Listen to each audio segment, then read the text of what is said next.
അയ്യപ്പനു വേണ്ടി പാൽ ചുരുത്തുകയാണ് സന്നിധാനത്തെ ഗോശാലയിലെ പശുക്കൾ.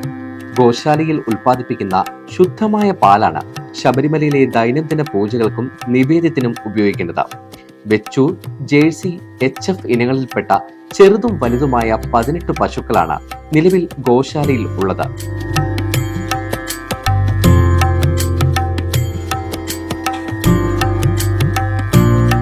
കഴിഞ്ഞ 10 വർഷമായി ഗോക്കളെ പരിപാലിക്കുന്നത് പശ്ചിമ ബംഗാൾ സ്വദേശിയായ ആനന്ദ സമന്തയാണ്.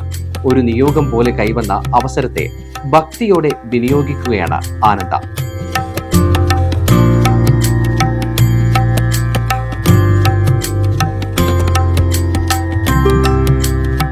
മൂന്നിന് ക്ഷേത്രനട തുറക്കുന്നതിന് മുന്നേ തന്നെ പാൽ കറന്നെത്തിക്കണം. ആദ്യം തൊഴുത്ത് വൃത്തിയാക്കും, തുടർന്ന് പശുക്കളെ കുളിപ്പിക്കും. പിന്നീടാണ് പ്രാർത്ഥനാപൂർവമുള്ള പാൽ കറന്നെടുക്കൽ. 2 മണിയോടെ കറവ പൂർത്തിയാക്കി പാല് സന്നിധാനത്ത് എത്തിക്കും. അഭിഷേകത്തിനും നിവേദ്യത്തിനുമാണ് ഇത് ഉപയോഗിക്കുന്നത്.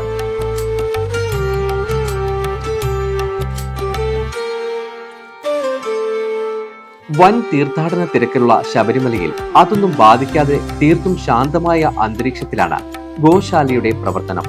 വെളിച്ചവും ഫാനും ഉൾപ്പെടെയുള്ള അനുബന്ധ സൗകര്യങ്ങളും ഗോശാലയിൽ സജ്ജമാക്കിയിട്ടുണ്ട്. പശുക്കൾക്കൊപ്പം ഒരു ആടും ഇപ്പോൾ അതിഥിയായി ഇവിടെ കഴിഞ്ഞു വരുന്നുണ്ട്.